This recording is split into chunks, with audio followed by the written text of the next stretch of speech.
যাব আত্মীয়র বাড়িতে বেড়াতে নিয়ে যাই, বহুদিন ধরে যাই না। সাজায় গোছায় স্ত্রী বড় খুশি হয়ে গেল। স্বামী বোধ হয় মেয়ের প্রতি বড় প্রেম পড়ে গেছে, মারা নিয়ে ঘুরতে যাবে। মেয়েটারা সাজায় গোছায় দেয় আর বলে, স্বামী আপনার কাছে আমানত দিলাম, আমার কলিজার টুকরাটা দেখে রেখেন। স্বামী বলে, কায়েস বলে, রাসূলুল্লাহি মেয়েটা নিয়ে বের হলাম। যেতে যেতে বহু দূর যাওয়ার পরে পাহাড়ের এক কোণে গিয়ে মাটি কাটা শুরু করলাম। মেয়েটা বাবু মাটি কেন কাটো?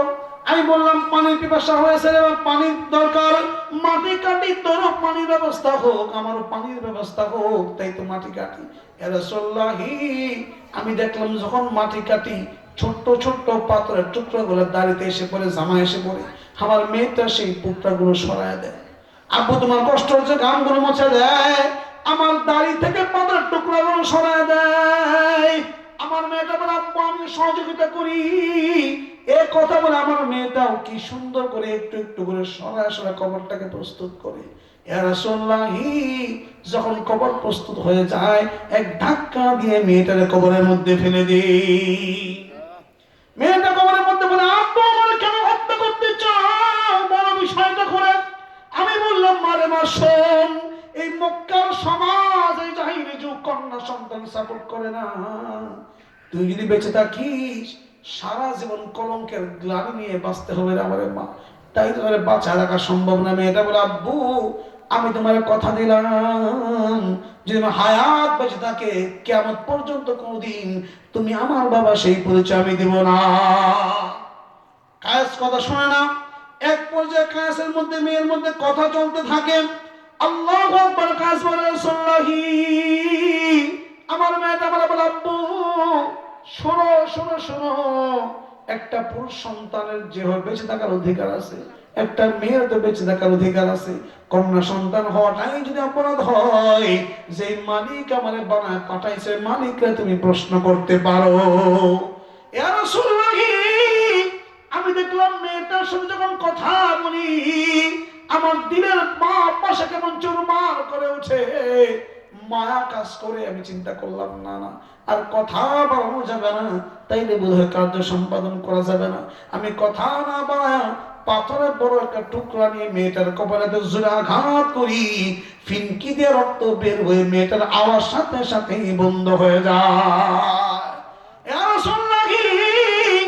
আমি তাকায় দেখলাম মেয়েটার আঙ্গুলটা আমার আঙ্গুল ধরে আছে, যেন কথাই বলে, আব্বু আল্লাহ দুনিয়াতে তোমার উদরে আমার পাঠাইছিল আমার নিরাপত্তা দেওয়ার জন্য রে বাবা। এ বাবা তুমি আমার নিরাপত্তা না দিয়ে আমার হত্যা করলে, শোনো এই বাবা শোনো, নদীর কল্লোল শব্দ, সূর্যের আলো, চাঁদের রাতের স্নিগ্ধ আলো আমারও দেখার অধিকার ছিল।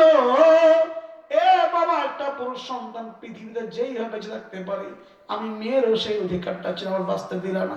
মনে রাখো কাল কিয়ামতের মাঠে আল্লাহর আদালতে তোমার এই বিচারে কাঠগড়ায় দাঁড়াতেই হবে। ওয়াইদাল মাউউদাতু সুইরাত বিআইয়ি যামবিন কুতিরাত ওয়াইদাস সুহফু নুশিরাত। কাল কিয়ামতের মাঠে যারা জীবন্ত সন্তানদের হত্যা করে এদেরকে বিচারে কাঠগড়ায় দাঁড়াতে হবে। ইয়া রাসূলুল্লাহি আমি এই জন্য বলি, ইয়া রাসূলুল্লাহি মালিক কি আমারে ক্ষমা করবে নাকি? আল্লাহ নবী কাঁদে, চোখ বেয়ে পানি পড়ে, সাহাবারা কাঁদে, পানি পড়ে। নবী বলে, কায়েস কি করে সম্ভব হলো একজন বাবা তার সন্তানরা জীবন্ত হত্যা করতে পারে? কায়েস বলে, রাসূলুল্লাহি এতটুকু শুনে যদি অবাক হন তাইলে আরো বড় কথা বলি। বলে কি?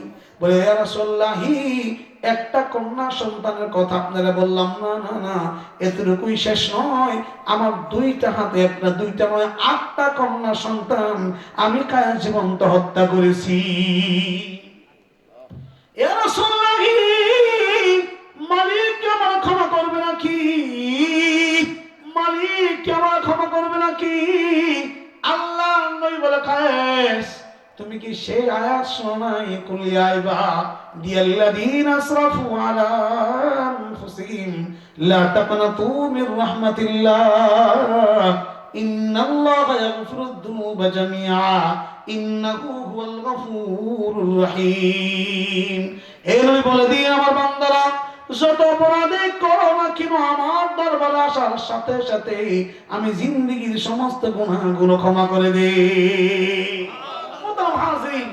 এই যে আমি মোটামুটি লাইনে চলে আসছি, আর সর্বোচ্চ 5টা মিনিট লাগবে আলোচনা গুছাইতে। কষ্ট হচ্ছে আপনাদের? কষ্ট হইতেছে ভাই? এই যে বলছিলাম যে আল্লাহ এত ক্ষমা করে আল্লাহর লাভটা কি? প্রশ্ন মনে আছে? মনে আছে যে আল্লাহ কি দরকারটা করছে হাজার অপরাধ করার পরে ক্ষমা করে দিল আমাদের? কেন? কারণ হলো একটাই, পৃথিবীতে মানুষ নিজের ব্যক্তিত্ব, নিজের গায়রাতকে বাঁচায় রাখতে চায়। অনেকে দেখবেন কইব কি, লাগলে জীবন সব বিক্রি করে দেবো তো মামলায় জিততে পারবো, কয় না? সব জমি বিক্রি করে মামলায় জিতে পারবো। কেন? এটা হলো গায়রাত। বলে আমার বাপের সারা জীবন রাজত্ব করে গেছে, আমার উপরে কথা, আমি দেখি কে জিতে। আল্লাহর গায়রাত আমার চাইতে বেশি। শয়তান আল্লাহর সাথে ওয়াদা করছে গুনাহ করাবে, জাহান্নামে নিক্ষেপ করবে। আল্লাহ কয় আমার সৃষ্টি হয়ে আমার সাথে ওয়াদা, আমিও চ্যালেঞ্জ দিলাম তুই গুনাহ করা, আমি 24 ঘন্টা ক্ষমা করতে থাকবো। কিন্তু এই জাতি বুঝে না, এই উম্মত বুঝে না, আল্লাহর চিনে না। এই উম্মত কালে শুনে আল্লাহ জাহান্নামে দেয়। আল্লাহ যে কত বড় ক্ষমাশীল এই উম্মত জানে না। মুহতারাম হাজির, আমরা বক্তার আওয়াজ করি, খালি জাহান্নামের কিচ্ছা শোনাই, উম্মতকে খালি জাহান্নামের ভয় দেখাই, উম্মতকে আমরা আশা জাগাইতে পারি না। মিয়া, কোরআন শুরুই হয়েছে আল্লাহর রহমত দিয়া। আমি বুঝাতে পারি না বোধহয় আপনাদেরকে। সূরা কি বলি? আলহামদুলিল্লাহ রাব্বিল আলামিন বলি কি বলি না? 2 নম্বর আয়াতটা কি? আর রহমানির রহিম। মানে কি? মানে হলো রহমানির রহিমের চূড়ান্ত পর্যায়ের দয়াশীল, যে দয়ার কোনো সীমা রেখাই নাই। তার মানে কোরআন শুরুই করছে দয়া দিয়া। 2 নম্বর মালিক ইয়াউমিদ্দিন, এটা পরে বলছে, মানে ওনার ইনসাফটা বড় মারাত্মক। আল্লাহ ছেড়টা পরে, দয়াটা আগে। সূরা নাহল পড়বেন 49 নম্বর আল্লাহ বলে নাব্বি ইবাদি আন্নী আনাল গাফুরুর রহিম ওয়া আন্না আযাবি হুয়াল আযাবুল আলিম গাফিরুদ দাম ওয়া কাবিরুত তাওব দিত। মালিক বলেন নবী জানা দেন আমি মারাত্মক ক্ষমাশীল, তবে আমার শাস্তিটাও কিন্তু কঠিন। দয়ার কথা আগে, শাস্তির কথা পরে। উম্মত বুঝে না আল্লাহ কত বড় দয়াবান। মিয়া, রমজানের ভাগ করছে 3টা আল্লাহ পাক, 3টা। কেন? ওদিকে যাবো না, আমি লম্বা হবে আলোচনা। আমি কথা বলতে চাই 5 ওয়াক্ত নামাজ কেন দিছে? আপনি কি মনে করছেন আল্লাহ আপনাকে ঠকাইছে? দিয়ে আল্লাহ আপনাকে বিরাট কষ্ট দিছে না? পদর সময় ডাইকে তুলতে ঘুম ভাঙায় খুব কষ্ট দিছে, এটা আপনি ভাবেন? আমি আপনাকে বলি নামাজ কারে বলে, নামাজ কি জিনিস? 50 ওয়াক্ত নামাজ আমার উপর ফরজ ছিল। কথা বলে না? কয় ওয়াক্ত? আল্লাহ বলছে এই উম্মত যে সারা বারা উম্মত, এত 5 ওয়াক্ত 50 ওয়াক্ত কেমনে পারবো? নবী যা আল্লাহ খালি কমাইতে 5 ওয়াক্ত এনে ঠেকাইছে। এবার নবীর মন খারাপ থাকবার কথা না? 50 ওয়াক্ত উম্মত সব পাইতো, আরে 45 ওয়াক্ত সব মিস হয়ে গেল। আল্লাহ দেখেন কত বড় দয়াবান, অফার কারে কয়। নবী, আমি বুঝছি আপনার উম্মতের কষ্ট হবে, আপনি কষ্ট লাঘব করতেছেন, তবে এই কথা মনে রাখেন আমি আল্লাহ সিদ্ধান্তই 50-50 আছে। নিসান কমায় সমস্যা নাই, পড়বে 5 ওয়াক্ত, সওয়াব দিব 50 ওয়াক্ত। একটা গেল। এবার সামনে আসেন, 5 ওয়াক্ত নামাজ আমরা পড়ি। হাদিস শুনেন একটা, নবী বলছে শোনো, কারো ঘরের সামনে একটা নদী আছে, কি ধরেন পুকুর আছে, এই লোকটা দৈনিক 5 বার পুকুরে গিয়ে গোসল করে। এবার বলেন এই লোকটার শরীরে ময়লা থাকার কোনো সম্ভাবনা আছে? 5 বার গোসল করে 5 বার আছে, একবারে স্নো পাউডার রাখে, ময়লা রাখে না, কোনো ময়লা থাকার সম্ভাবনা আছে? দুর্গন্ধ হওয়ার সম্ভাবনা আছে? আল্লাহ বলে 5 ওয়াক্ত নামাজ দিছি। নদীর মতো কেউ যদি 5 ওয়াক্ত নামাজ ডেইলি পড়তে পারে, এর শরীরে কোনো প্রকার গুনাহ থাকার সম্ভাবনাই নাই। আপনি বুঝেন না ওযু করার মাধ্যমে কি হয়? যখন আপনি ওযু করেন, যখন মুখটা ধরুন, মুখ ধোয়ার সাথে সাথে আপনার চোখের সমস্ত, নাকের সমস্ত গুনাহ নাই হয়ে যায়। হাত ধরুন, হাতের সমস্ত গুনাহ নাই হয়ে যায়। মালিক কি অফার দিছে বুঝেন? মালিকের অফার আমরা বুঝি না, এই জন্য নামাজ পড়ি না। নামাজ হলো আমার জন্য আল্লাহর বড় অফার। নামাজ পড়া মানে ফজরের নামাজ পড়ছে, জোহর পর্যন্ত গুনাহ হয়েছে, জোহরের নামাজ পড়ে বের হবেন, সাথে সাথে জোহর পর্যন্ত সমস্ত গুনাহ ক্ষমা। জোহরের পরে বের হলে গুনাহ হইতে পারে কি পারে না? আবার আসরের সময় ঢুকবেন, আসর পর্যন্ত সমস্ত গুনাহ আল্লাহ টোটালি ক্ষমা করে দিবে। এশা পড়া মানে কি বুঝেন? এশা পড়া মানে হলো দোকান বন্ধ করে দেওয়া। আমরা যখন দোকান বন্ধ করি তখন কি করি, সারাদিন একটা হিসাব টান দিই না, আমরা হিসাব টান দিই না যে কি হয়েছে না দেখি হিসাবটা। এসা আমার দোকান বন্ধ করা, এসা হয়ে গেছে, সারাদিনের হিসাব ক্লোজ। এবার এসা পড়ার সাথে সাথেই সারাদিনের গুনাহ আল্লাহ সাথে সাথে ক্ষমা করে দেয়। আল্লাহ চিনেন না, এই জন্য এশারের পরে কথা বলা মাকরুহ। কেন? তোমার গুনাহ চ্যাপ্টার ক্লোজ হয়ে গেছে, ঘুমায় পড়বে, এশার নামাজ পড়ে ফজরের নামাজ পড়ো, সারা রাত আল্লাহ তোমারে তাহাজ্জুদ আর নামাজের সব দিয়ে দিবে। উম্মত এখন ঘুমাই হলো রাত 3টা, কথা কয় না। যখন তাহাজ্জুদের ওয়াক্ত হয় তখন উম্মত ঘুমাইতে যায়।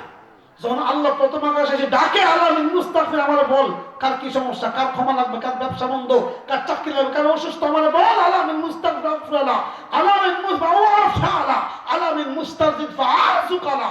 প্রতি রাতে আল্লাহ প্রথম আকাশে এসে আপনার ডাকে, এই বান্দা গুইটা উঠ, অনেকক্ষণ ঘুমালে একটু উঠ, আমারে বল কি দরকার, রিজিক লাগবে আমার কো, চাকরি লাগবে, ঘুষ দিয়া লাভ না আমার কো, ক্যান্সার হয়েছে আমারে বল, ডাক্তার চিকিৎসা করবে না আমারে বল। যখন আল্লাহ আমারে ডাকে তখন আমি মোবাইলে সিনেমা দেখি, বলেন বলেন, তখন ফেসবুক নিয়ে আল্লাহ হাসান বুঝেন না। আল্লাহ এশার নামাজ যে 7 থেকে 8টার সময়, ফজরের নামাজ যে আবার 6টায়, মাসের কয় ঘন্টা গ্যাপ, কয় ঘন্টা গ্যাপ, কমপক্ষে 8 থেকে 9 ঘন্টা কোনো নামাজ দেয় নাই। ফজর দিয়েছেন 6টায়, জোর দিয়ে 1টায়, আরো 8 থেকে 9 ঘন্টা নামাজ নাই। জোর থেকে আসর, আসর থেকে মাগরিব, মাগরিব টু এশা, মাত্র 1.5-2 ঘন্টা করে গ্যাপ রাখছে। বলেন তা আল্লাহ কি, আল্লাহ কি মানে আমি যদি হে বলি রাগ করবেন, আল্লাহকে ব্যাক করবেন, আল্লাহকে বুঝে না সিস্টেমটা। ফজর থেকে জোহর পর্যন্ত লম্বা গে, এশা থেকে ফজর পর্যন্ত লম্বা গে, মাঝখানে গ্যাপ মাত্র 1-2 ঘন্টা করে। কেন কেন এইভাবে কেন? আল্লাহ ব্যালেন্স করতো, সব নামাজ সমানভাবে 3-4 ঘন্টা পর পর দিত, কথা কয় না। 2টা নামাজ এত লম্বা গ্যাপ আর বাকি 3টা একেবারে লাগালাগি, কারণটা কি? কারণটা কি? হিসাবটা কি বুঝেন? হিসাবটা আমেরিকা বুঝে, হিসাবটা ইউরোপ বুঝছে, হিসাবটা উন্নত বিশ্ব বুঝছে, আমরা বুঝি নাই। আল্লাহ কি বলছে কোরআন, আমি রাতকে দিছি তোর বিশ্রামের জন্য, রাতকে দিছি ব্রেনটাকে ফ্রেশ করার জন্য, ঘুমানোর জন্য, দিনটারে বানাইছি কাম করার জন্য। বিধায় এশারের পরে যদি 12টা একটা নামাজ দেন, 3টাই দেন, তুই ঘুমাইতে পারতি না। বিধায় আমি এশারের পরে তো নামাজ দেই নাই, ইচ্ছা মতো ঘুমা, কথা কয় না। বিজ্ঞান বলে একটা মানুষ সুস্থ থাকতে হলে, ব্রেনটা কর্মঠ অ্যাক্টিভ রাখতে হলে কমপক্ষে তার at least 6 to 7 hours he has to sleep. 6 থেকে 7 ঘন্টা তার ঘুমাতেই হবে। আপনারা ক্রিশ্চিয়ানো রোনালদোকে চিনেন না? কে কে চিনেন? হাঁটা দেখতে চাই। মাশাআল্লাহ, অনেকে চিনে না। আচ্ছা, আপনারা কে কে বদরের যুদ্ধে প্রথম শহীদ হয়েছে সাহাবীর নাম কে কে বলতে পারবেন? বদরের যুদ্ধে পতাকা বহন করছে সাহাবীর নাম কে কে কইতে পারবেন? আমরা দেখতে চাই। বদরের যুদ্ধে নবীরে বাঁচাইতে গিয়ে, উহুদের যুদ্ধে নবীরে বাঁচাইতে গিয়ে বুকে 80টা তীর খাইছে, এই সাহাবীর নাম কি বলেন? হয় নাই, কেউ কইতাতো না। ক্রিশ্চিয়ান রোনালদো তো সবাই কইতে পারে, মাশাআল্লাহ। এটা আমরা খুব শিখছি, এটার নাম জানলে সব হইব। রোনালদোর নাম জানলে গুনাহ 10টা কম হইব, সব 10টা বাড়বো। তাই জানছেন, আর কি করবো, জানিতে পারছি না, এটা না করে লাভ নেই। রোনালদো সে একটা কথা বলছে, আমি কমপক্ষে প্রতিদিন 7 ঘন্টা ঘুমাই, না ঘুমাইলে আমার শরীর ঠিকঠাক আমি খেলতে পারি না। 7 ঘন্টা প্রতিদিন আমি কমপক্ষে ঘুমাই। বিজ্ঞানী বলছে কোন মানুষ সুস্থ থাকতে হলে 7 ঘন্টা ঘুমাতে হবে। আল্লাহ ঘুমের গ্যাপ রাখছে কয় ঘন্টা? 8 থেকে 9 ঘন্টা। কারণ আল্লাহ বলে বান্দা রাত্রে ঘুমাইবি, রাতটাকে রাখছি ঘুমার জন্য। ফজর থেকে জোহর পর্যন্ত কাম নাই, কি নামাজ দেই নাই, কেন? ঠাস আয়া কাম করবি, কথা কয় না। জোহর পর্যন্ত কত ডিস্টার্ব করবো না, কাম কর। কোন বান্দা যদি জোহর পর্যন্ত টানা কাজ করে, ওর দিনের 90 ভাগ কাজ শেষ হয়ে যায়। বলেন বলেন, আল্লাহ হিসাব কত চমৎকার হিসাব, উম্মত চেঞ্জ করে ফেলছে। আপনি আমেরিকায় যাবেন, ইউরোপে যান, ফজরের পরে কোন মানুষ যুবকের ঘরে পাবেন না, সব কামে বেরিয়ে, ফজরের সব কামে বেরিয়ে গেছে। আবার আপনি এশারে 7টার পরে কোন যুবকের বাইরে খুঁজে পাবেন না, সব ঘরে ঢুকে গেছে। ওদের দেশে উন্নত আমেরিকা আপনি যাবেন, রাত 9টায় কল করা মানে অপরাধ। তুমি এত রাতে কল দিলা কেন? রাত 9টায় কল করা মানে এক প্রকার অফেন্স, অপরাধ। এত রাতে কল দিলা কেন? আর আমাদের এখানে রাত 9টায় কল দেওয়া মানে দূর মেয়ে, তো সন্ধ্যা 6টা পরেই তা কথা বলে মাত্র গড়ে মাত্র বাইরেছি ঘর থেকে একটা ফুট দিলে কল দিলা তুমি আর গর্ব করে বলে দূর মে তুমি ঘুমায় গেছো দূর মে আমরা 2টার আগে তো চোখে লাগে না। এটা আমাদের দেশে গর্ব। আর তাদের দেশে 60টার পরে কোনো চোখ বাইরে নাই, চাষটলে বিড়িটা বসিবাই ওই টাইমই নেই। ওরা বিড়ি খায় না, ওরা গাঞ্জা চিনেই না। আর সব গাঞ্জার ব্যবসা আমার দেশে, কথা কয় না। ওরা আমার ব্রেনটাকে মারতেছে, ওদের ব্রেনটা মজবুত করতেছে। সর্বশেষ ঘটনা একটা বলে শেষ করে দিছি। ফ্রান্সের এক বাদশা বাহিনী পাঠাইছে বাগদাদে, এই মুসলমানদের লাগে এত যুদ্ধ করে আমরা হারি কেন খুঁজে দেখে আছে কারণটাকে, আমরা জিতি না কেন। গিয়ে দেখে 12 বছরের একটা বালক তীর নিয়ে খেলতেছে। বলে মিয়া তুমি না, এক বাচ্চা কাঁদতেছে বৈশা বৈশা, বাবা তুমি কাঁদো কেন? তীরটাকে লাগাইছিলাম জায়গা মতো লাগে নাই যে দুঃখে আমি কাঁদতেছি। এই নিয়ে তীর লাগাইতে পারছি না, কাফের বুকে লাগাবো কেমনি আমি? বলে এই জন্য আমার কাঁদতেছি। ও কই বুঝে হিসাব মার লাগবে গবেষণা। দেখো স্যার পায়ে গেছি, কি পাইছ? যা দেখলাম। এরপর উত্তর নেই। বলে কি? 12 বছরের পিচ্চা যা না কে তীর দুধ বাইর হয়, এ কান্দে। বলে কান্দোস কে? তীরটা জায়গা মতো লাগলো না কেন? দুঃখে কান্দি এনি লাগলো না তো ওই শয়তানের বাচ্চা বুকে লাগাবো কেমনি আমি? এই দুঃখে কান্দি। বলে যেই জাতির 12 বছরের বালক তীর নিয়ে খেলা করে, যেই জাতির 12 বছরের বালকের বুকের চেতনা হলো এই কাফেরকে হত্যা করতে হবে, ওই জাতির হারাবেন কি করে? তাহলে কি করা লাগবে? বলো ওই দেশে মদ পাঠান, গাঞ্জা পাঠান, নেশা পাঠান, বাঁশি পাঠান, নর্তকী পাঠান, গায়িকা নায়িকা পাঠান, মাথা নষ্ট করেন। যা দিলাম, এবার সাপ্লাই শুরু করলো। বহু বছর পরে পাঠাইলো। এবার খুঁজে দেখে একটা হাল কি গে দেখে একই বয়সের একটা বালক কান্দি। তুমি কাঁদো কেন বাবা? আমার গার্লফ্রেন্ড, বান্ধবী, প্রেমিকা, তার একটা আংটি আমার হাদিয়া দিছিল। আমার প্রেমিকা আমাকে 12 বছরের বালক, আমার প্রেমিকা আমার একটা আংটি হাদিয়া দিছিল, এটা নদীতে পড়ে হারাই গেছে, খুঁজে পাইতেছি না। হেরে জবাব দিব কি? দুঃখে কান্দে। কথা মনে বুঝেন নেই? প্রেমিকার আংটি হারাই গেছে, কি বলবো তার লজ্জার কথা, এই দুঃখে কান্দি। বলে বাদশা কাম হয়ে গেছে। কি? বলে যেই জাতির 12 বছরের বালক প্রেম নিয়ে ভাবে ওর মাথা গেছে, এবার আক্রমণ করলে খেলা জমে গেছে। আক্রমণ করছে, বাগদাদ পতন হয়ে গেছে। মোতারা মাঝি, ওটা আমাদের দৃশ্য। আমরা পৃথিবীর রাজত্ব করছি মিয়া। ইতিহাস বলার সময় রাত অনেক হয়ে গেছে মিয়া। বিজ্ঞান আমাদের সৃষ্টি। আপনি অবাক হবেন, বাইতুল হিকমায় লক্ষ লক্ষ বই আমরা লিখেছি মিয়া। বাগদাদকে আমরা সাজিয়েছিলাম, গুছিয়েছিলাম। স্পেনকে 800 বছর আমরা রাজত্ব করেছি।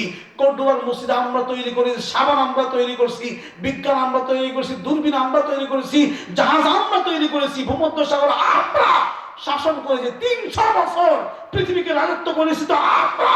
পৃথিবী গড়েছি আমরা, তৈরি করেছি আমরা, পোশাক তৈরি করেছি আমরা। ওই খ্রিস্টানরা, ওই ইউরোপের মানুষগুলা পোশাক পরতে জানতো না, গাছের পাতা খায় থাকতো। ওদেরকে পোশাক পরানো শিখাইলাম আমরা। আর আজকে আমাদেরকে গাঞ্জা খাওয়া, মোবাইল দিয়া, ফুটবলের নেশায় ফালায়া, ক্রিকেট, আইপিএল, বিপিএল দিয়া আমাদের মাথা নষ্ট করে ওরা রাজত্ব করে। আর আমরা হলাম গোলাম আর গাঞ্জাখোর। বলেন বলেন বলেন বলেন, ঠিক কিনা? আমরা হলাম গাঞ্জাখোর, আমার সম্পদ ওরা চালায়। সৌদি আরবের মতো দেশ, তারা বলে আমরা আগামীতে ফুটবল বিশ্বকাপ আয়োজন করব। সৌদি আরব তোমার সম্পদ আল্লাহর নবীর দোয়ায় পাওয়া সম্পদ। নবী থেকেছে, নবী দোয়া করে, আল্লাহর কাছে মুহাম্মদ আপনি কিসের অভাবে ভোগেন? আপনি এখানে হাতটা তুলেন, আপনার নিজের মক্কা মদিনা যা দেয় সব স্বর্ণতে বাঁধে দিব আমি। নবীর বরকতে তোমার তেলের পাওয়ার। তুমি কার তেল বিক্রি করে সম্পদে বাহার খাও? মনে রেখো, তোমার সম্পদে আমার দেশের না খেয়ে থাকা, আমার দেশের অর্ধাহারে থাকা, অনাহারে থাকা, সারা বিশ্বের আফ্রিকা মুসলমানদের হক রয়েছে তোমার সম্পদে। তুমি তোমার সম্পদ পুরাবা, ফুটবল খেলবা, বিশ্বকাপ খেলবা, আর মুসলমানরা না খেয়ে থাকবে। তা হতে পারে না। বুঝার দরকার। মোহতারাম হাজরিন, আমাদেরকে অন্ধ বানায় ফেলছে। আমরা অন্ধ হয়ে গেছি কারণ আমাদের গবেষণা নাই। ওরা আমার কোরআন গবেষণা করে উন্নত জাতি হয়ে গেছে, আমরা কোরআনকে ছাইরা দিয়ে নষ্ট ভ্রষ্ট হয়ে গেছে। আমার কোরআনের আয়াত রাতের বেলা ঘুমাতে হয়, দিনের বেলা বিশ্রাম নিতে হয়, দিনে কাজ করতে হয়, রাতে ঘুমাতে হয়। ওরা এই আয়াতের আমল করে। আর আমি রাতটারে বানাইছি দিন, দিনটারে বানাইছি রাত। 10টার আগে আমার ঘুম ভাঙে না। মোতারা মাসিন, ও অনেক লম্বা কথা হয়ে গেছে, আপনারা বিরক্ত হয়ে গেছেন ইতিমধ্যেই। এবার আমি আলোচনার সর্বশেষ লাইনটা আবার তুলতে চাই। কি লাইনটা বলছিলাম? নবী উম্মতকে জানায়া দেন, উম্মতকে জানায়া দেন যে যত অপরাধী করুক জাহান্নামের দ্বার প্রান্তে দাঁড়ায় যদি আমি আল্লাহর কাছে 2টা সাজদা দিয়ে খালি বলে আল্লাহ আর ভুল হবে না, সাথে সাথে ক্ষমা। কেন কেন? শয়তানের সাথে আমার ওয়াদা আছে, ও চ্যালেঞ্জ করছে তোমাকে হারাবে, আমি ওয়াদা করছি আমি জিততে চাই, জিতাবো। সুতরাং আমার উম্মত যত গুনাহ করুক ওরে জিতায়া জান্নাতে পাঠাবো।